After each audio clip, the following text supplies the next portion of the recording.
জ্বালানি তেলের বিষয়ে আরো তথ্য জানাতে এই মুহূর্তে আমাদের সঙ্গে যোগ দিচ্ছেন আমাদের সহকর্মী বুদ্ধদেব কুণ্ডু। বুদ্ধদেব, আমরা সারাদিনই দেখেছি যে রাজধানীর বেশিরভাগ পাম্পেই অকটেন এবং ডিজেল মিলছে না। এছাড়া 2 থেকে 3 কিলোমিটার দীর্ঘ যানবাহনের লাইনও দেখেছি পেট্রোল পাম্পগুলোতে।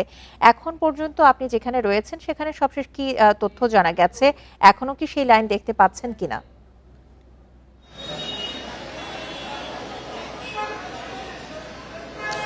সঞ্চারী, গতকাল এবং আজকে সারাদিন যে অবস্থায় ছিল, এখনো কিন্তু আপনি জানেন যে রাত 11টার বেশি বাজে। এখনো আমি আসাদ গেটের তালুকদার ফিলিং স্টেশনে দাঁড়িয়ে আছি এবং আপনাকে চিত্রটা দেখাতে চাই। এখানে বিকাশ পেমেন্টে 10,000 টাকার বেশি অফার, শপিং চলছে তো।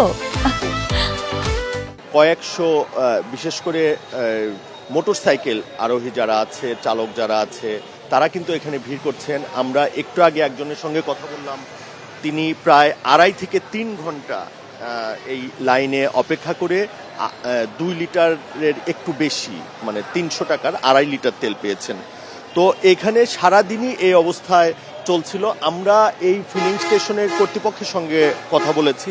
তারা যেমনটি বলছিল যে প্রতিদিন তাদের 20,000 থেকে 22,000 লিটার তেল এখানে অকটেল এবং ডিজেলের চাহিদা থাকে বা তারা বিক্রি করে।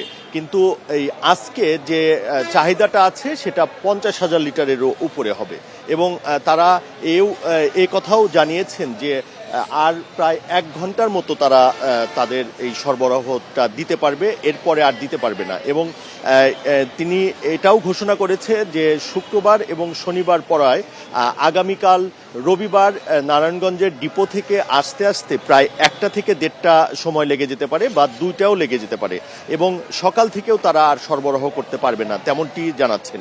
একটি বিষয় তারা বারবার বলছেন যে এখানে আসলে তেলের কোনো ধরনের অভাব নাই, কিন্তু মানুষের মধ্যে এক ধরনের উদ্বেগ আছে যে হয়তোবা পেট্রোল পাম্প বন্ধ হয়ে যাবে। এই জন্য অনেকে, বিশেষ করে মোটরসাইকেল আরোহীরা, এরা একবার, দুইবার, তিনবারও তাদের পেট্রোল বা ডিজেলটা নিয়ে যাচ্ছেন। এই জন্যই কিন্তু অবশ্যই বুদ্ধদেব, আপনি তথ্য সংগ্রহ করতে থাকুন, পরবর্তীতে যোগাযোগের চেষ্টা করব।